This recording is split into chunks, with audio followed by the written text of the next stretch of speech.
Welcome, everybody, to another exciting episode of Life, Love, and Existential Dread.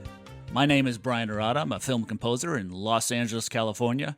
My co-host is Nathan Shelton. He's an actor, writer, producer, and a horror aficionado in Chicago, Illinois. And we have another one. Hi, Nathan. But hello. If you're watching this, you may have noticed we have got another person on with us, a mutual friend of ours, Kevin Keppy, another horror aficionado. A lovely smiling face. Look at that! Look at that face. The face. Look at that. You can't. He's got to be on camera. Look at all that. That's great.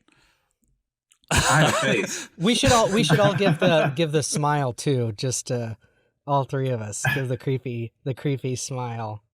But it is creepy smile. It's creepy smiles all around. Welcome to the show, Kevin. How you doing? Doing okay. Thanks for having me, Bryan and Nathan. So happy to be here. Yeah, happy to have you on. We're happy to have you. Yeah. A fellow Angelino. You got so many great things to talk about. There's lots of history between all three of us. I got a lot of questions for you, Kevin. But let's first start with the big one. You're in a gigantic movie right now. The movie is called Smile. And your character, if I remember this correctly, the character's name is Nightmare Mom. Is that correct? That's right. Or you can call me Nightmare Mommy if you want to. But okay, Nightmare Mommy. You could be my Nightmare Mommy, Kevin.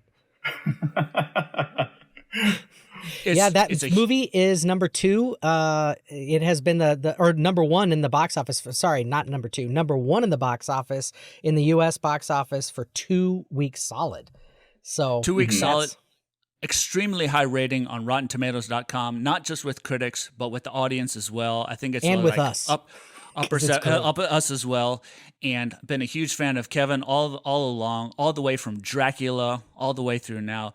So if you can take us with a little bit of the history of how you got the role in this gigantic movie, Smile, Kevin, tell us how you got that role, please. Well, absolutely. Thanks, Bryan. Yes, and definitely good to be here. But it was a pleasure to do Smile, to be a part of it, and I was working my part-time job and was outside chatting with my manager at the time, and then checked my email. I got an email, and it was from the casting director from Paramount.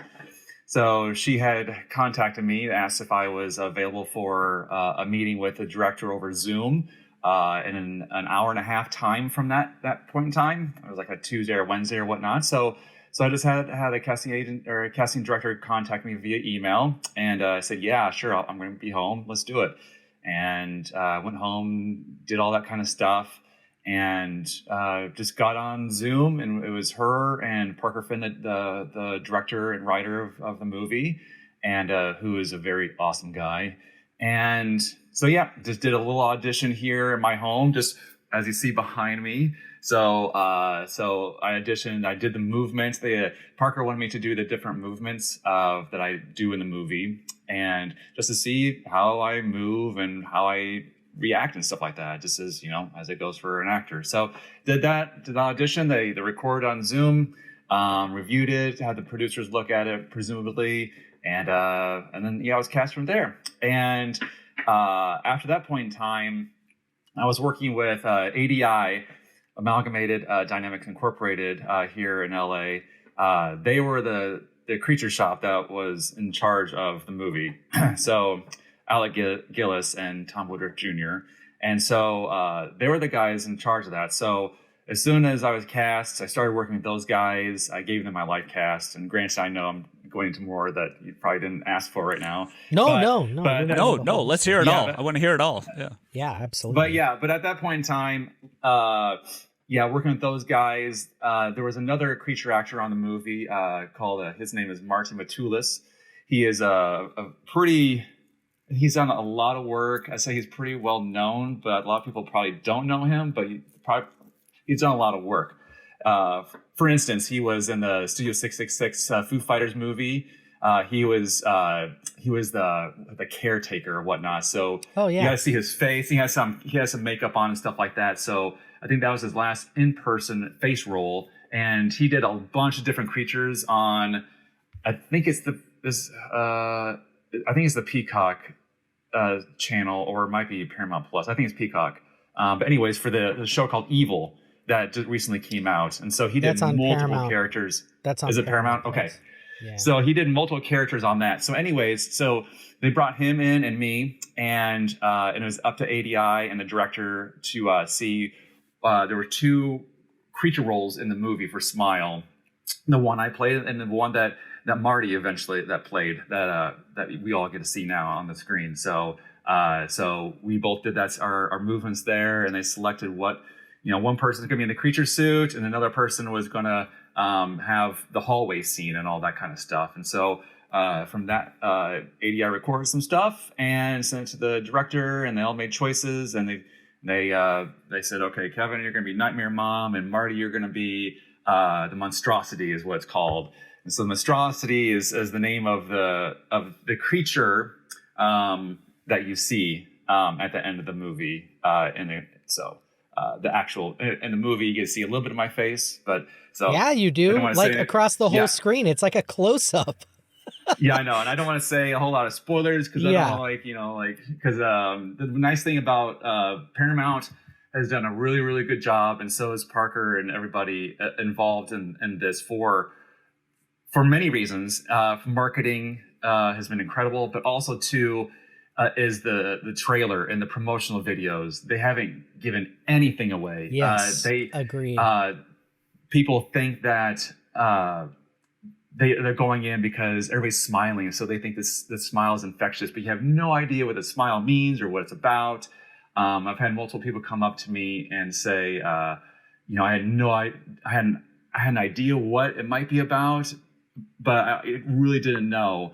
And so therefore, the studio, Paramount, did a really good job in not spoiling anything, and they left everything up to the viewer, the audience, when they're watching it. And so that's why I'm very careful right now, since the movie's been out for 3 weeks now, and not everybody's seen it. So but it's really good, and everybody should see it. It's real fun. Totally agree, Kevin. It's such a good horror movie, and really, really, I took my son to go see it. We both absolutely loved it. Super proud of you, of course, but the movie, your parts aside, is it's stellar. It's really a good, atmospheric, creepy horror movie. It's got a lot of jump scares, but it has that general feeling of dread that I think any good horror movie needs. There's elements of some other great horror movies that in there, like It Follows, things like that. It's got that kind of creeping dread to it, and I really found, even though it has elements of other great horror movies, it is something I think that is very original and unique, and that is not often the case in Hollywood movies today. So kudos to everybody involved in the movie. It's fantastic. Yeah, likewise, I agree. And one thing I want to add in here, the main actress is Sosie Bacon, who is Kevin Bacon's daughter. Is that correct? Correct, yeah. Yeah. And her face is on the poster. But then, man, I've known you, Kevin, for a long time, and you were smiling at the beginning of this whole thing. I was like, man, that dude should be on the freaking poster. Look at that smile. I mean, the name of the movie is Smile. Look at this guy's smile. He should have his own poster. You know what I'm saying? So that'd be nice. When I first learned that you were in the movie, I was like, dude, have him on the poster. Look at that smile. Come on. So, but anyway, the main star is on the poster, obviously, but blah, blah, blah, blah. So, yeah. But I will say, if I were on the poster, thank you, Brian, I appreciate that. But yeah, if I were on the poster, that would be a huge spoiler. It would give away a lot of stuff. Okay. So that's forget that. Forget that then. All right. And actually, Sosie is not the one smiling on the poster. It's the other lady. The one, it's the one from the first scene, the one that starts this story going. The I'm sorry, my fault. Of Sosie, yeah. Oh, I'm sorry, my fault. Yeah.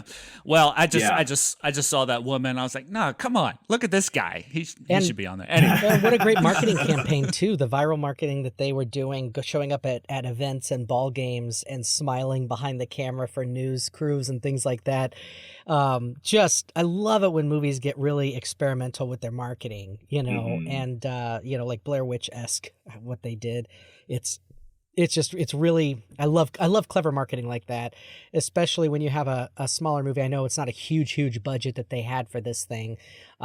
It's it's definitely had an effect. The word of mouth about it alone from their marketing and everything fueled people going to see it, and then people seeing it, yes, and then telling their friends to go see it.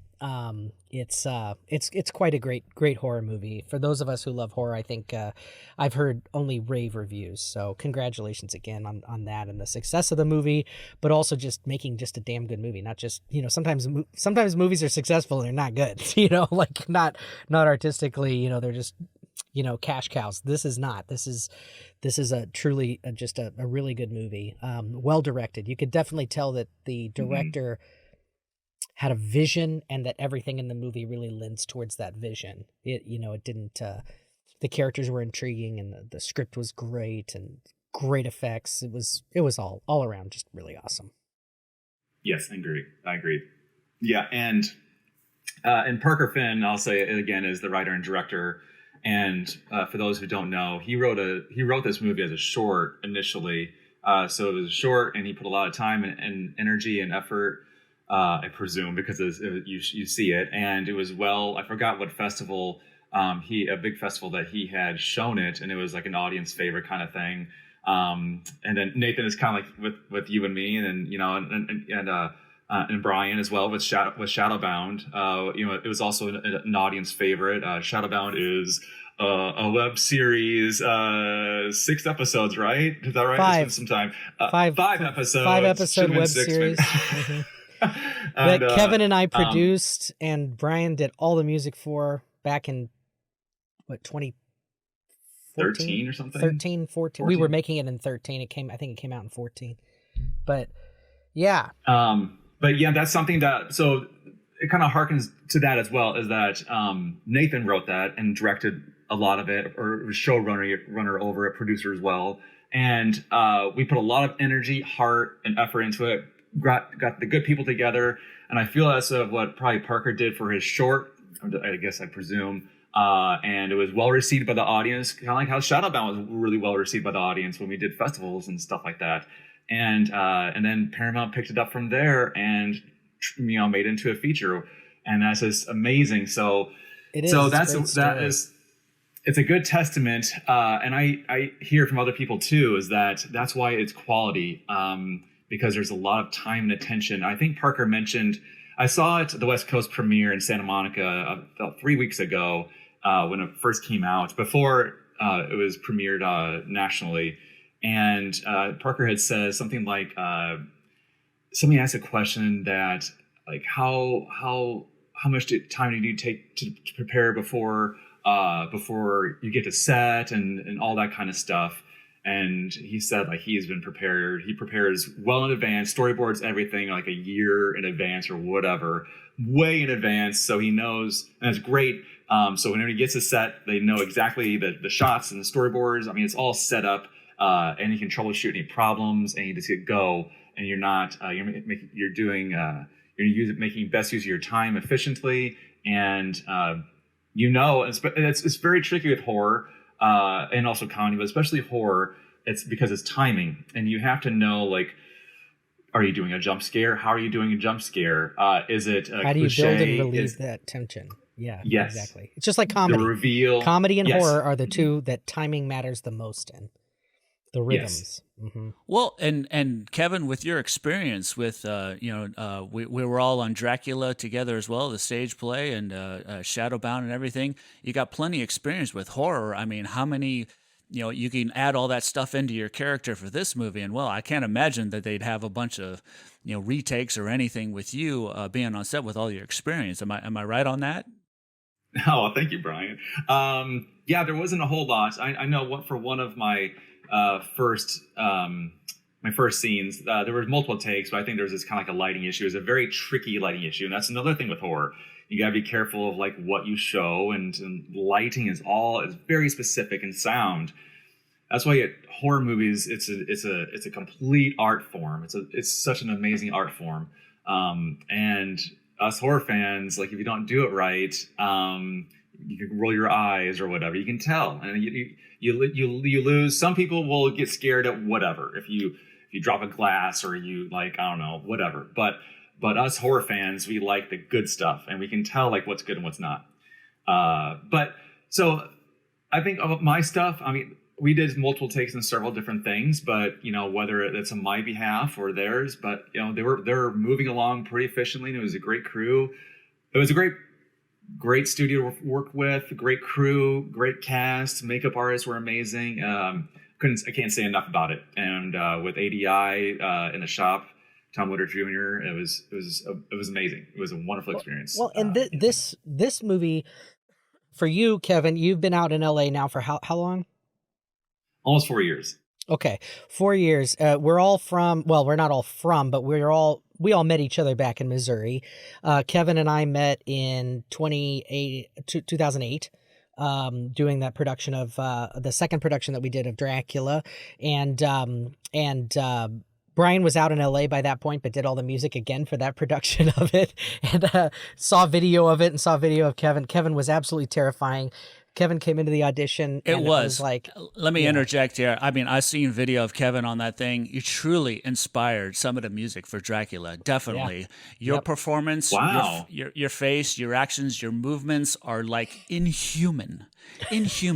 And so I'm like, how am I going to create music for this actor who can act like he's not human? It was that I'm not kidding, Kevin. Is that truly that awesome level? And that truly inspired the music for the second production of Dracula. Yeah. Wow. And what was so great also was, Kevin, you were basically what would be considered for stage, like kind of like a featured extra, right? Kevin was he was in the ensemble. You hadn't done a lot of acting at that point in your life, right? Or any? Correct. Yeah. So I took class at the Springfield Little Theater, traveled to Europe for a while, came back, and Dracula was my first play, first theater performance, acting, everything. Yeah. That's what I thought. And so I felt very lucky to have you come in, but it wasn't just your talent. You have a great look, being so tall, and your bone structure and everything. I've often told you you're my favorite person to put makeup on, obviously. But it was your work ethic, I think, that was the most impressive thing. And you threw yourself 1,000,000,000% into it. And, it was a community theater production, right? So it's like you had varying levels of skill and varying levels of experience, and we were all just pouring everything we had to make that thing and to try to get it to work right, and it was an exceptional experience, and a large part of that was you. And we all, it kind of became a joke in the rehearsal process, but we would say, Kevin Keppy, ladies and gentlemen, right? Because every time you would come in, you would even be there on days that you weren't specifically called. And because of that, we wound up throwing you into scenes that you were never going to be in originally, and just putting you into them in the background or movement or all these different things. And you got all these parts in them. Wow. And you became such an integral physical part of that show that, I mean, you were in damn near every scene, it seemed like, because you were there all the time and you were giving your energy, your life, your passion, everything into the process. And that meant so much to those of us on the production end that were also doing that, and to the actors and everybody. You were very much a part of that family, and getting that off the ground. And so it became like this magical thing. And so like after that, I was like, well, shit, whatever I produce, I got to have this guy in it. I got to have Kevin in it, because you were just so great to be around. And then we got to be friends during that show, of course. And then, did some more things together, some things acting together in other shows and stuff. And then you doing other shows with me, working in the back end too sometimes. And then, eventually growing into being production partners. You are a production partner of mine with Arcane. We work together to produce theater and film projects like Shadowbound with Arcane. And, you had always been kind of moving towards this creature performer persona, having idolized Doug Jones and other creature performers, and having that skill set and having that unique look and being able to tap into something that not everybody can. And I think so many people told you that too, like, that you need to be doing this, and eventually outgrowing Missouri enough to just needing to get out and doing it. And now seeing the success starting to come your way, it's just so thrilling and just satisfying for me. I know for other people who know you, because you're not only incredibly talented, but just like the nicest and hardest working guy. So nobody deserves it more. But the happy about Smile, but also these other things you're doing too, because you were in at the Disney Channel show. Can you talk to us a little bit about that, and then the upcoming Guillermo Del Toro show too? Let us talk, because everybody wants to hear about these things. Come on, here we go. Come on. All right, here we go. And I will, but let me backtrack real quick because I don't want to lose Dracula. Dracula in 2008 was the biggest thing, and still one of the biggest things that is important to me in my life, because not only did it create so much of my passion and to learn what acting was, and also to be like a creature monster villain on stage and what it means night after night after night after night after night. Getting into makeup every day and working with people, and then Nathan occasionally stabbing you in the eye with a brush and telling you it's your fault, you moved. It was such a thrilling thing. In times in life when there are really big challenges and conflicts, the people that are around us, just like going to war, like those become your brother, your brothers and sisters, your family, and then you hold on to them for the rest of your life because you've been through an amazing thing. And that's how I feel with Dracula, with you, Nathan, with Adam, with Adam Nolan, with the full cast. Many of my fellow cast members are here in LA.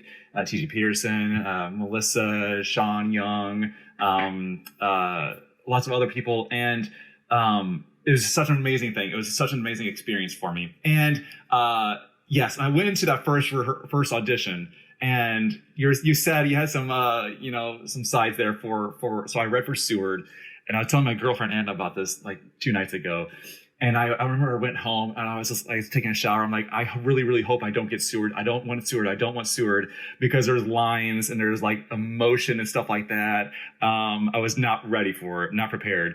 But then you're like, well, there's actually these extra roles as vampires. And then you cast me as a vampire. And man, I loved it. And yeah, I loved being there every day because it was a great time, great team. And it really showed me what life is about. And working and having doing a theater production as well as a film production. And so that all really helped to point me to where I'm at today and where I'm going, and my work ethic, my ethic, my heart, my mind, my energy. And it's amazing. And stealing scenes from Dracula during that one scene where I'd come on with my hands off to the side. And people would call me Smiley Guy on the street because I'd be smiling. Foreshadowing. Even then. I know. They call me Smiley Guy. It was funny, but that all led me to here now. What was the question?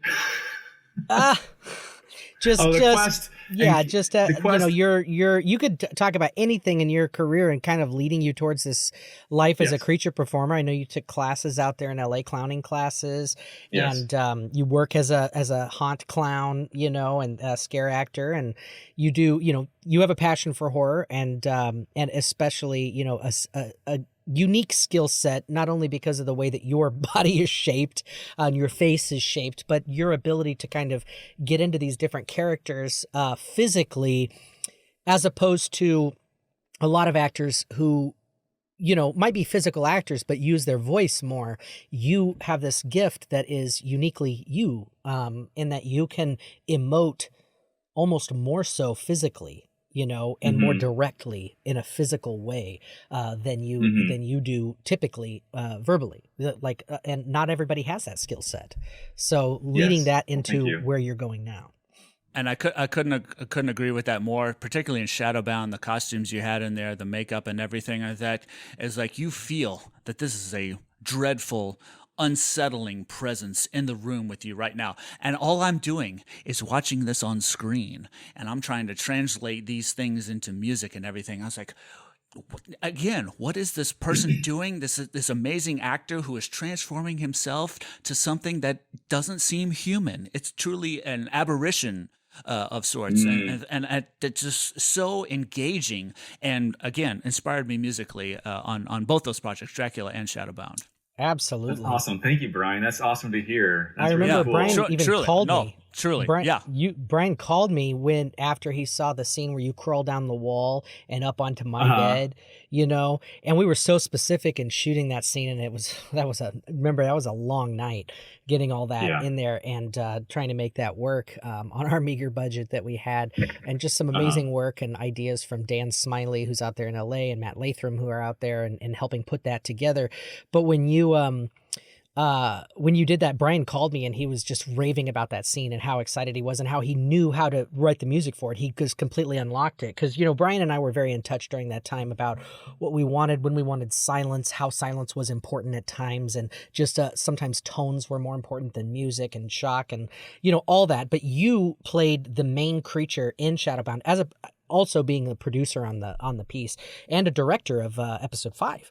But moving through that whole process, you played, I don't know how many different entities, at least 4 different entities, but you also were the main entity, the main creature, and that was in it throughout. And such an amazing experience. And I love that picture that I still use that picture a lot. The one with you and me on the bed with Jesus looking over us in the background. Oh yeah. Your chins are up. Yeah. It's totally normal. Yeah, we're just like, it's totally normal here. Yeah. It's just look at us. Look at us lying around here. Look at us. Guy and Monster in Love. Yeah, but like laying on that big ornate bed, and both of us are just like, totally. Oh yeah. And if anybody wants to see that photo, that's definitely on my, I don't know what you call it, like the cover photo of my Twitter profile page. So I've had that on there for a while. So if anybody's curious and listening to this, check out my Twitter. That's the one we're talking about. We'll throw it up right now. Yes, definitely on the video. But yes, it's great picture, great times. But that's led you on into proceeding down that path. When you started producing your own things too, outside of Arcane's projects, you were producing a Buffy stage show and a horror anthology show and all these other things that you started doing, and you were getting in front of and behind camera and in front of the stage on the stage and behind it, and kind of learning everything, which is another skill set that not everybody has, but that those of us that do that really enjoy that, in that we can, it enhances all other aspects of your art to understand other aspects of the collaborative form that is theater or film. But moving into where you are now, all of that kind of leading you forward and progressing you into where you are now in Los Angeles, working actor, also working a lot behind the screen doing makeup with your amazingly talented girlfriend, Anna, as well, working with different amazing artists and getting to meet all these like idols of mine, and yours, I'm sure. But like growing up as a makeup guy, just getting to meet all these people, and you just went to Son of Monster Palooza and we're signing autographs there, and meeting fans already from Smile and all sorts of other things.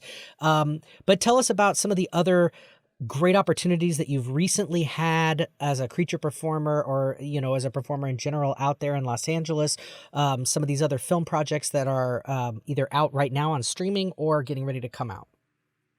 Absolutely. I'll just backtrack and start the first production. My first big thing to come out is The Quest. It's on Disney Plus. It came out in May. It's currently available to be seen. And for me, I've done a lot of theater, done a lot of film in Missouri, and a little bit here even before that. But whenever I came out, people always want to know, what have you done that I've seen? And, granted, I can say like there's stuff like on YouTube, like things I've done with Jason Brazier and Brittany Greer, and then our stuff, Nathan, like Shadowbound and all those things. But what they want to see is like what TV show is out there that's been produced by a big studio or a big movie or whatever. So on my behalf, The Quest was the first big one, and that was released in May, where I played 2 creature characters in episodes 1 and 3, the Witch of the Fortitiere and the Serpent of the Saurian Dunes was episode 3. Those are really fun characters. Had a lot of fun. We shot that in Napa Valley and California here at a really cool like winery castle. It's a real fun show. It's a part fantasy, part reality show where everything is scripted, but there are like kids, I don't know how many, around 10 or something, that are having this reality show experience or reality experience where they know things are are probably not real or whatever, but they don't know. And all the performers say their lines, but there's also a lot of additional things that may need to be said.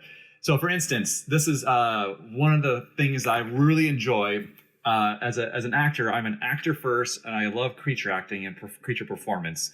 So the quest was a good opportunity for me, especially to use my full skill set. I love clowning. I've been to clown school here in LA. Went through the clown school program, and there's tons of clown school classes there available too. And so it allowed me to be who the character and more. So I had scripted lines, and I said my lines when the kids were there. You know, they had two teams. I had like the normal camera team, and then the live camera crew team.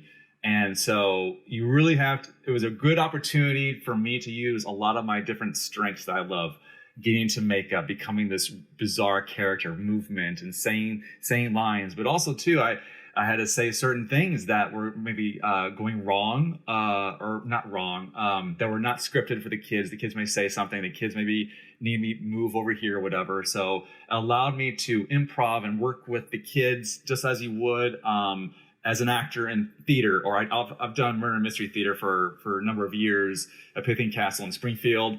And so you have to work with the audience at that point in time, not only just with your lines and stuff. So it was an immersive experience, and I really enjoyed it.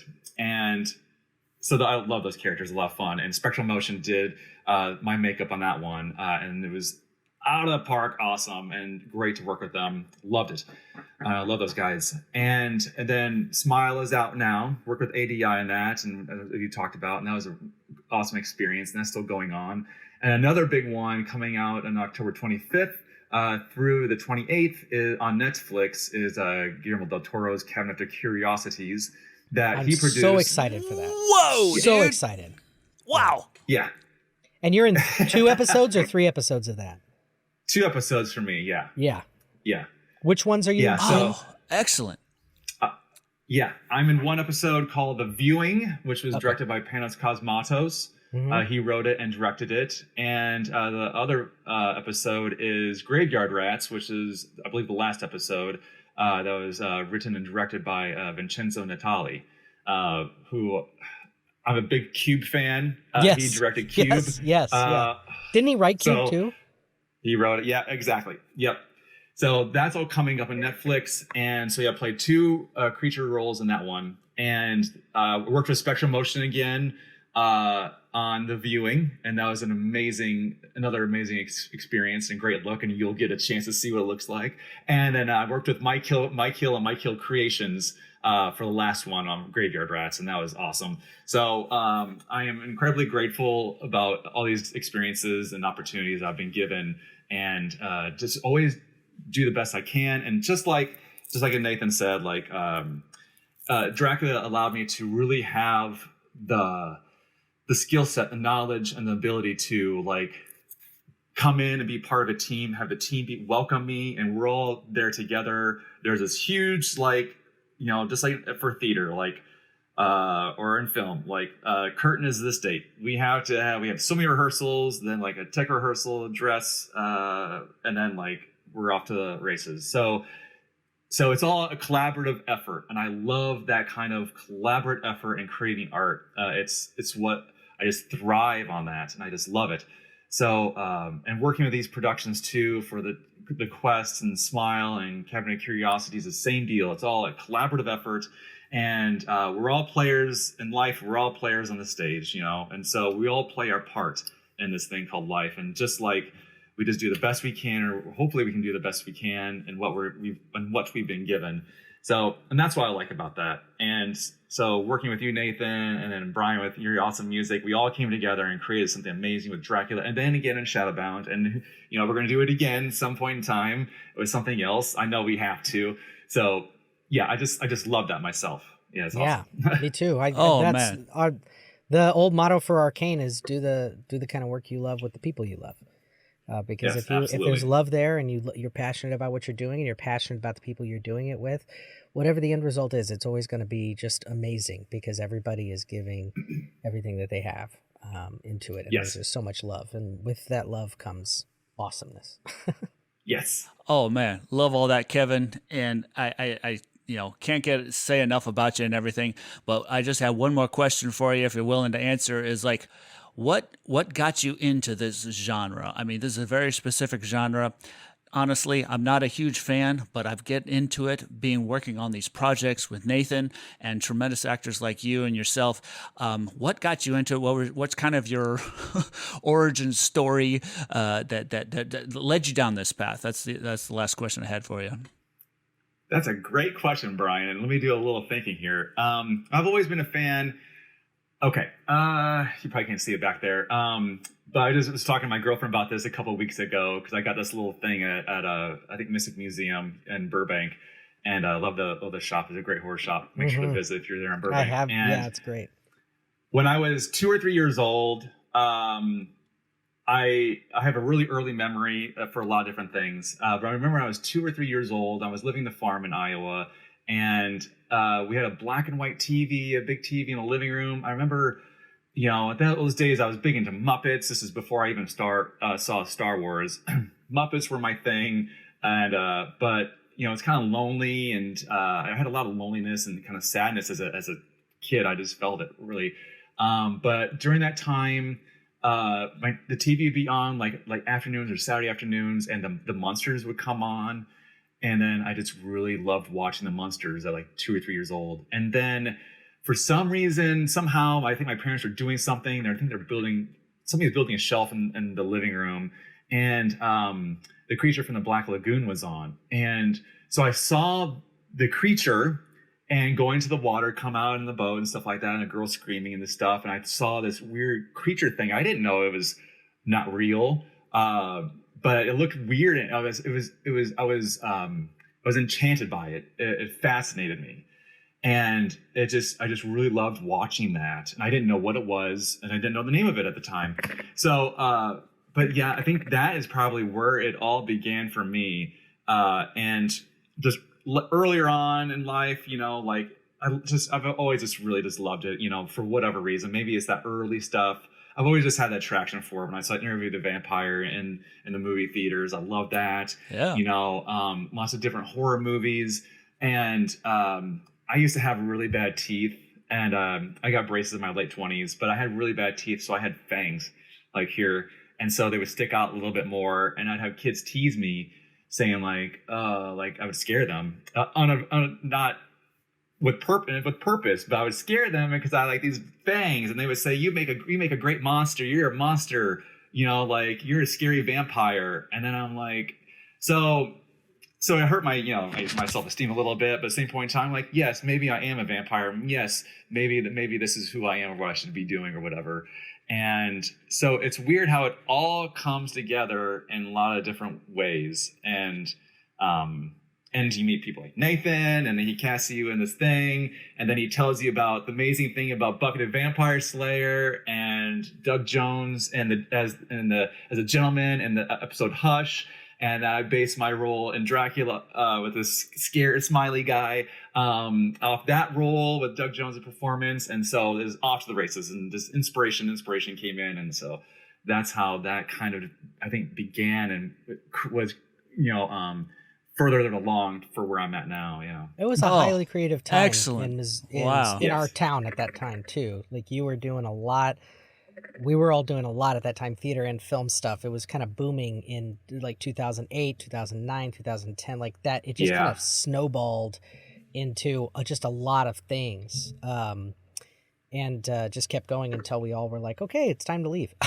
It's time to go and get to a bigger market and work on bigger things. It's just the way of it. But yeah. Yes. Indeed. Oh, that's so great to hear, Kevin. Oh man, thanks for sharing all that Brian. stuff. 'Cause I'm always curious about that. It's like what got everyone into the industry. Everybody has their own superhero origin story, what have you.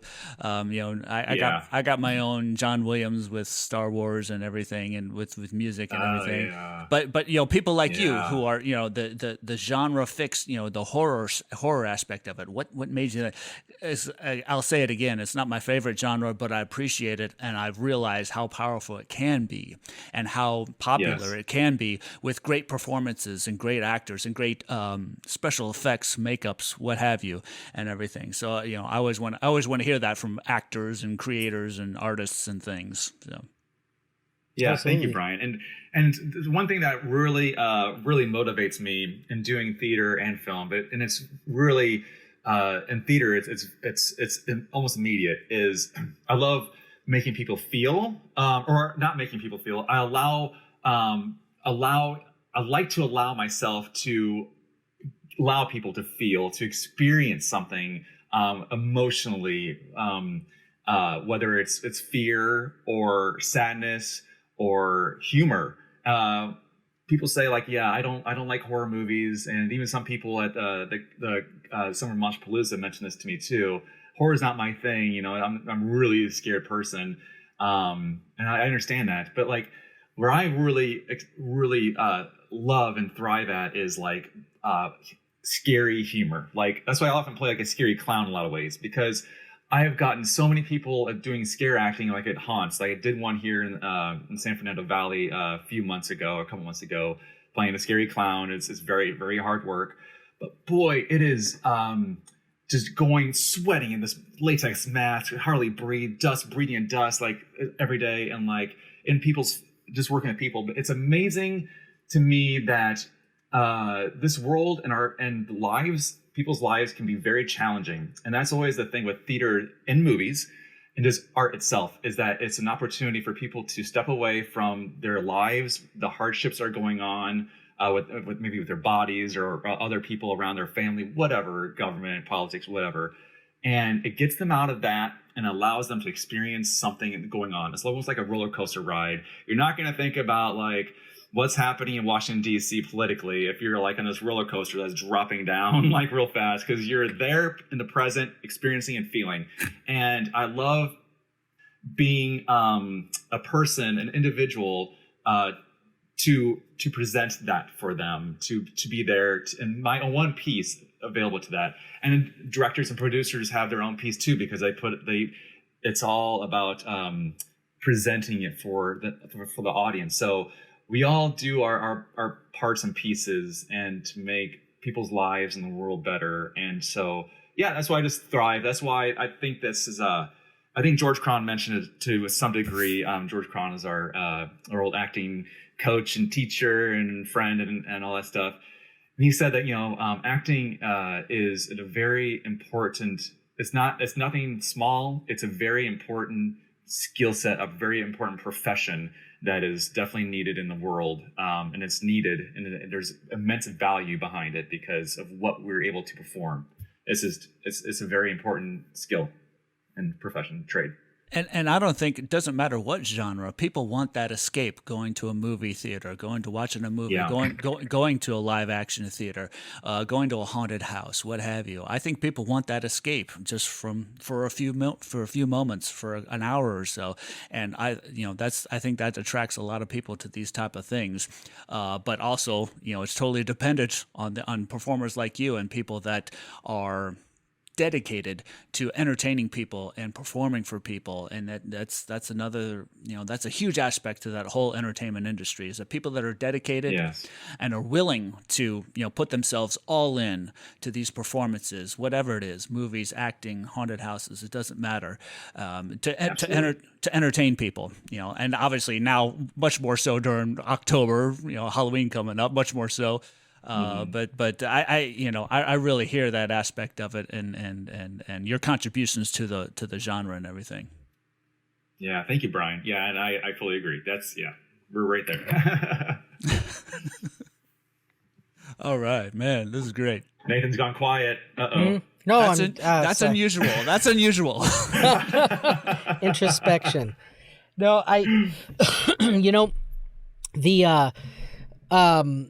when we're talking about the kind of mentality that you were talking about, that George Cron and others have expressed about how actors are needed, and I completely agree with that. I also think that Kevin, individuals like yourself and some other people I know, people that come up in the acting world, in the filmmaking world, that have come from theater, that have come from indie films, like literal indie films, like scrapping it together because there's no money, right?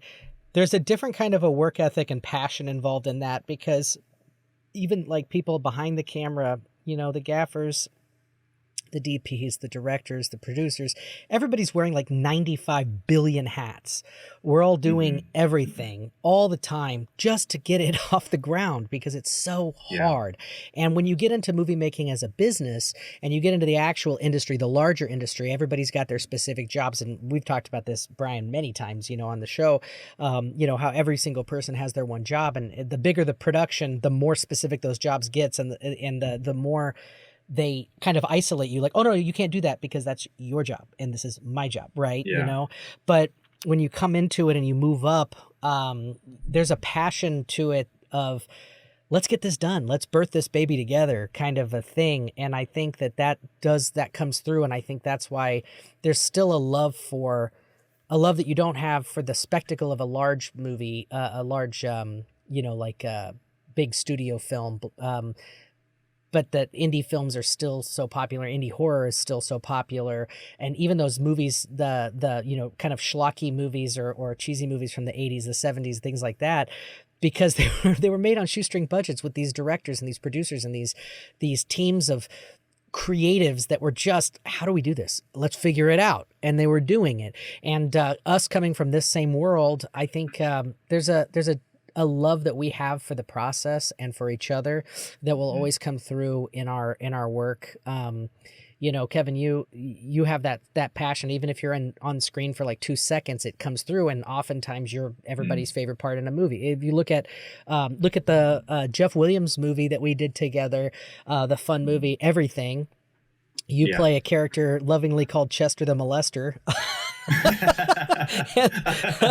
Chester is this like dead guy that pops up out of the ground in one scene near the beginning of the movie where Jeff's character, Jeff was the director, the writer, producer, but also the star of that movie, and he pulls you up out of the grave, and you're this like dead rotting corpse. It's still one of my favorite makeups I've ever gotten a chance to do on you. It took like 6.5 hours. It was all build up, you know, but you look so great. You did such a great job. It's this like weird comedic twitchy performance that you gave, but people still talk about that. Like that, you know, that's a movie that's got a lot going on in it. You know, there's a lot of cool effects in it, a lot of this stuff. And people are still like, that scene with Kevin coming up out of the grave. Like a lot of people talk about that. And I think that's kind of a testament to the love and passion. It's not just how creepy you look or whatever in a thing. It's just this level of like dedication and throwing yourself, you know, without any regard for I don't know what I'm trying to, like, not a sense of propriety, but like, you know, it's, you just throw yourself all in, whatever you're doing, all in. And that's what I think makes somebody successful in this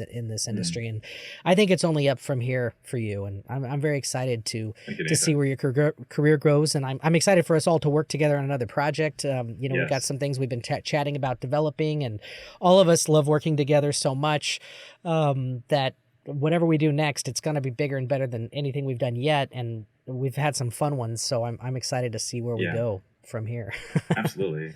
And Kevin, you'll have to come back down to our level to finish that project, whatever it may be, because you're headed into the stratosphere. I'm sorry to say. Not sorry. No, I'm not sorry to. I'm not sorry to say. I'm happy to say. happy. Absolutely. Yeah. Well, it's going to cost a little bit more money, you know, to get the SAG production going on. You know, so that's that true. Stuff, so. That's true. That's true. Yeah, very true. But I'm fully game. But that's the thing, is that, you know, I love and I miss producing and producing with Nathan and doing things, because like just like Nathan's an actor, he's a writer, he's a director, he does it all, and I love doing it all, except for the only thing is I'm not a writer. But I love to not yet to look at Nathan's. Yeah, it's true. But I do love to copyright Nathan's scripts and make lots of revisions of typos. Yeah, and stuff. I always gave every episode of Shadowbound went through Kevin, and Kevin was like, "Nathan, do you have to do so many commas? What's up with the commas? Why are you?" Oh, okay. We argued about a few of them. I'm like, God damn it, that comma is staying in there, Kevin. I'm a comma nut. I love commas. I break up everything with commas because I write in dialogue form, so it's like lots of commas. But Kevin's like, right. Nathan, the commas. A little excessive. But one of the best eyes, like for technical stuff, because I'm pretty anal retentive with scripts, but you know, when you're writing, man, you see the same thing over and over. You just miss it. And then you get into production and you're like, oh my God. And you see these things and you're like, oh, how did this make it past? And so I knew early on at some point, it was like, Kevin, I got to give this to Kevin because he's very attentive to detail as well. That's why we're great producing partners, I think, is we both passionate, but we both have attention to detail, but in different aspects. And there's this good give and take. So I'm excited to produce something with you too, again, very soon. Because I mean, Shadowbound, you know, was one of the biggest and most challenging things that we've done, and I'm ready to get back on that boat. But yeah, definitely now it's you know, I think we're all dealing with unions, and we're all dealing with larger scale ideas and projects now that can't go backwards, got to constantly go forward. So it's you know, indie films are indie films, but gots to find that money to do them. So that's always an obstacle. Yep, the creatives and the financiers. So that's what we got to find, are those financiers to finance us creative types. And then we'll take over the world. Well, Kevin, if you can keep starring in big budget movies, maybe we get some weight with your name on some of these projects. Then the money, then the money will come in because of your name. I'm not kidding, Kevin. I'm not kidding. There you go. Yeah, it only helps the cause. Yeah, just keep on keeping on. Yeah, for sure. I'll try my best, guys. Keep that smile going. Keep that smile going. You got there. It's all on me now. You're going to be on the face of Smile 2. You're going to be on the poster of Smile 2. It's got to be your face. Come on. Smile 2. Smile, Mama, smile. Smile 2. Nightmare Mom on the poster. Come on. Yeah. I'm for it. If they want to go that direction, let's do it. All right. Do you have big plans for Halloween, Kevin? Myself, our friend TJ Peterson and his wife Sarah Tomko, they're doing this Halloween thing, little party thing. So I need to know exactly what's going on, but I think there might be some kind of like story theme going on with it. So we're going to do that, but that's on another day. But on Halloween proper itself, nothing necessarily on that day. Right, yet. It's a Monday. So womp. Yeah. Which is crazy. That's like just all coming up like next week. I know. And, Halloween a little under 2 weeks or whatever. So yeah, I don't know. TJ hit me up the other night, really late here because I'm in Central Time in Chicago. But TJ hit me up the other night about an effect that he was wanting to do, and I don't know if it's for the party, so I'm gonna not tell you about it. But but cool. He was asking for some advice. He was asking for some advice on something, and so I was trying to walk him through. I was laying in bed. I don't remember what time it was, but I don't even remember if it was late. But to me, it felt like it was like 1 or 2 in the morning. I don't know if it was, but I was like, TJ, just do this. What about this? Try this. And I was like problem solving for him, trying to help him out with his issue. Again, I'm not going to say what it is because I don't know if it's going to be a surprise for you at this party or whatever you're doing, but probably will be. Knowing TJ and Sarah, they probably have something really cool in mind. So yeah. But TJ and I actually just worked on a horror movie shot in St. Louis. I did makeup for that, and then, which I don't really do much anymore at all, but my agent set that up, and I was like, okay, yeah, I'll do it. It's a little short film, indie film in the projects of St. Louis, but excuse me, the director was a really wonderful woman, and her family produced this out of I think they live in California, and I think they live up in San Francisco area, if I'm not mistaken. Mm-hmm. But anyway, it just went to the St. Louis Horror Film Festival there, but they needed an editor, and I was like, I'm going to reach out to TJ because I know he does editing. And I sent it to him, and TJ wound up editing their movie, and apparently they loved him and they had a great working relationship and everything. So TJ just edited that. I sent them your name too, Bryan, to do music for it, but I don't know if they already had something. I got that thing, and then I sent him to my website, but I have a feeling that none of the music on my website would fit the genre that they're going with. So it was a pretty bleak horror film. Yeah, I'm trying to get an animated show, where I'm the sole composer. So that I don't think there's anything on there that appealed to that genre or that project that you're talking about. They go and listen. It's like it's like, what the hell is this? It sounds like a kid's show. It doesn't work for horror. Right. Yeah. I mean, I talked you up and was talking to them about Shadowbound, but I don't think I sent them anything on Shadowbound. So. Oh, okay. Well, but that music too is a different style than what they would have gone for this. I still haven't seen the final product, but I've heard it's great, and I really enjoyed working with this team. They're going to make it into Kevin. It was a short, but they're planning on making it into a feature too. So awesome. Okay, great. Yeah, perfect. Yeah. That's cool. But, yeah. But anyway, yeah.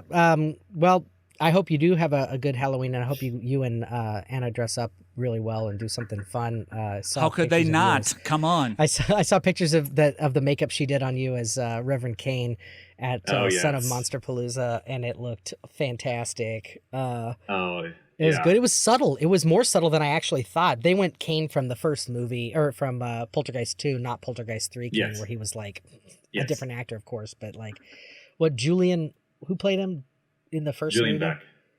Julian Beck played him in the second movie, right? Or in third? Yeah, in the second movie, yeah. In 2 or 3? In 2. He's in 2, I know at least. Okay, Julian Beck played him in 2. Okay, yeah. And so he had already passed away by the time they did 3, and then they had that other guy in makeup that they were trying to make look like him. And that's what I thought they were going to do, though, is that really, because you're not old, you're a young man. So I thought they were going to do that really, but no, it was a beautiful, subtle, creepy makeup that they did. And I love the pictures. So Brian, have you seen those pictures of Kevin yet? I see them all the time. Your Instagram feed. I mean, it's just horrifying. Again, I'm not a huge horror fan, so I try not to look at them too much because they truly give me nightmares. Nathan sends these pictures to me of the masks and the things he's doing. I am truly terrified. So yes, I acknowledge them. I appreciate the artistry, but I try not to stare at them too much because they do give me nightmares. They do. You guys. Well, for those of you who love nightmares, you got to check out Kevin's Instagram. There you Follow Kevin Keppy. Kevin, what's your handle on Instagram? Yeah, just at Kevin Keppy. So yeah. Oh, it's at Kevin Keppy. Okay. Excellent. At Kevin Keppy. Easy peasy. And on Twitter, he's always posting about the cool things he's doing out there in Los Angeles. And we're just so glad to have our friend seeing this kind of success that you're seeing, and we're glad that we were able to have you on our special Halloween show too, Kevin. So thank you so much for joining us. It's such a pleasure to see your smiling face again, and we love you. We miss you, and we're really proud of you.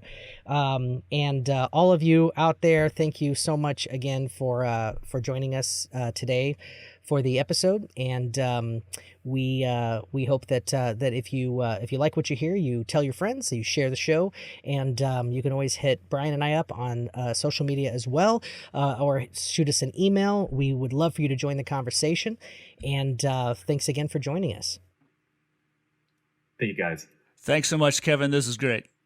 Happy Halloween. Happy Halloween. Love you guys. Thank you. Thanks for having me.